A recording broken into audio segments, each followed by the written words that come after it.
In other news today, in upstate New York, people have now found a total of 4 more bodies, or 4 bodies total, people who died when the bridge on the New York Thruway suddenly crashed into a river. State and federal investigators are still trying to pinpoint why a 200-foot-long section of the interstate so suddenly gave way over the weekend. Well, this is the time of year when many of us have pledged our $2 or more and are waiting for our Girl Scout cookies. There's a couple in Kansas very glad they had theirs in the car. It was what they lived on for 13 days after their car ran off the road and was completely buried by snow. 2 blizzards later, they were finally discovered by a farmer. When we come back, a Supreme Court ruling that Texaco says may force it into bankruptcy, as our broadcast continues from San Francisco.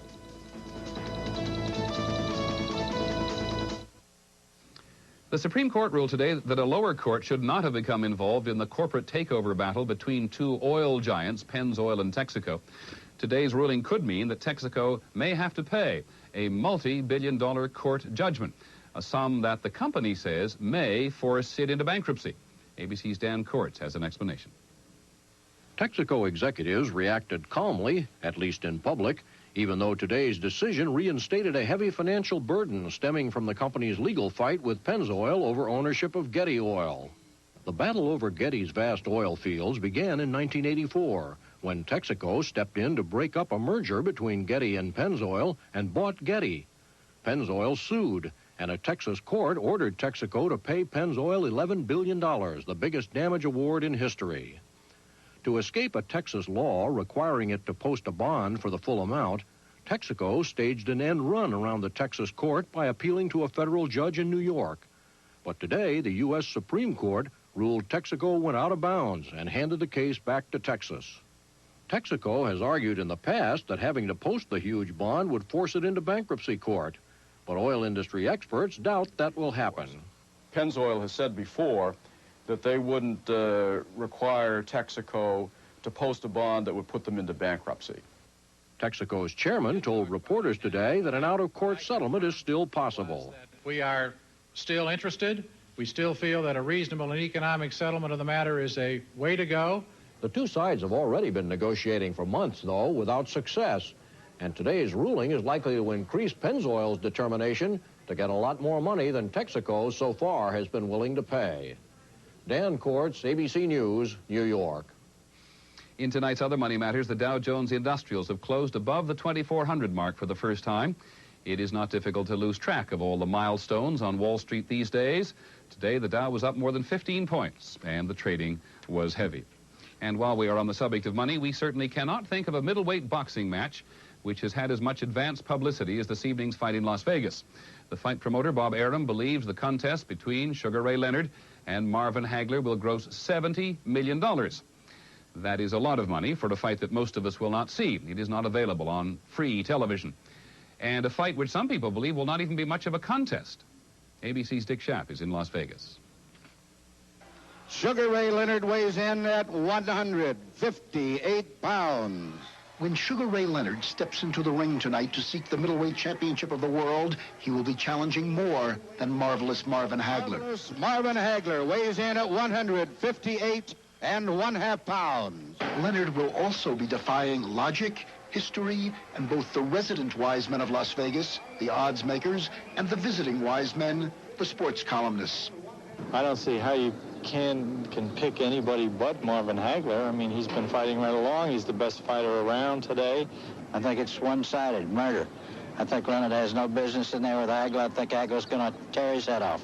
Leonard has not faced a formidable opponent in 6 years, not since he knocked out Thomas Hearns for the undisputed world welterweight title. Leonard has not faced any opponent in 3 years, not since his comeback from a detached retina was aborted after he had to come off the floor to defeat a mediocrity named Kevin Howard.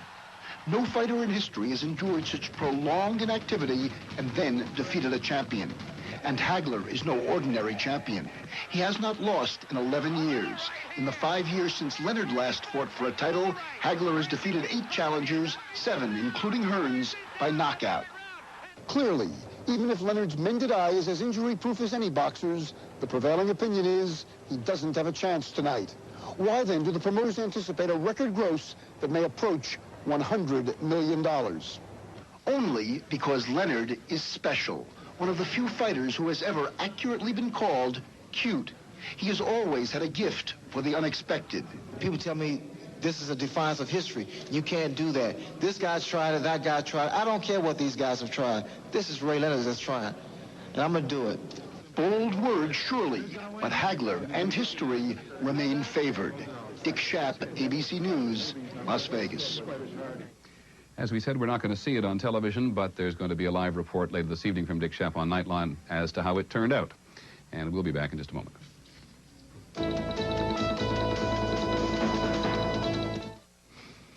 Pope John Paul has left Chile and gone to Argentina. There are many contrasts. He leaves a dictatorship racked by violence during his visit and arrives in a country experimenting with democracy again.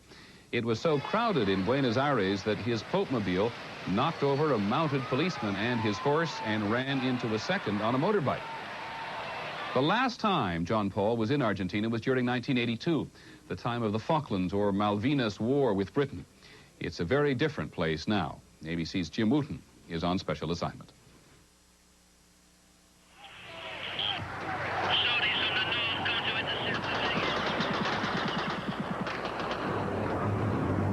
The first month after I came back, I couldn't help trembling when I heard an airplane. Roberto Herscher was an 18-year-old conscript who found no paths of glory in the Falklands. Not for himself, not for his country. I'm not ashamed of saying I was a victim. I think in one way or another we were all victims. You hear a lot of that in Buenos Aires these days, a bitter disgust for the military men who not only invaded the Falklands, but also ran the Dirty War, an anti-subversion campaign in which 9,000 Argentines simply disappeared. But that's all over now. It's a different country. Congressman Jesus Rodriguez. I can say that the difference is that we have now life, and in those days we have death. Sizable problems remain, of course, most of them economic. The new president, Raul Alfonsín, must cope with a $50 billion foreign debt and hyperinflation. It's been reduced, but it's still a startling 80% annually. Tenemos democracia. The war has changed the country deeply. We now have an exceptional democracy, and we are in a period of extraordinary historical importance. And a period of intense division over Alfonsín's plans to move the capital to the interior, over his wage and price controls. There are strikes every week. And over his final stop, punto final, of further charges against those who waged the dirty war. Dozens have been convicted and 400 more are awaiting trial, but still there is talk of yet another military coup. But Argentina's always been a fractious country in good times and bad. Even its greatest hero, General Juan José de San Martín, who led its liberation from Spain, eventually got fed up with all the infighting and feuding and fussing, and finally, one day, he just left, went to live out the rest of his life in France. Now, similarly, thousands of Argentina's young people are also thinking of leaving, uncertain of how long the democracy will last. Like San Martín, Roberto Herscher is off to Paris. I'm eager to see a different way of living, of seeing life.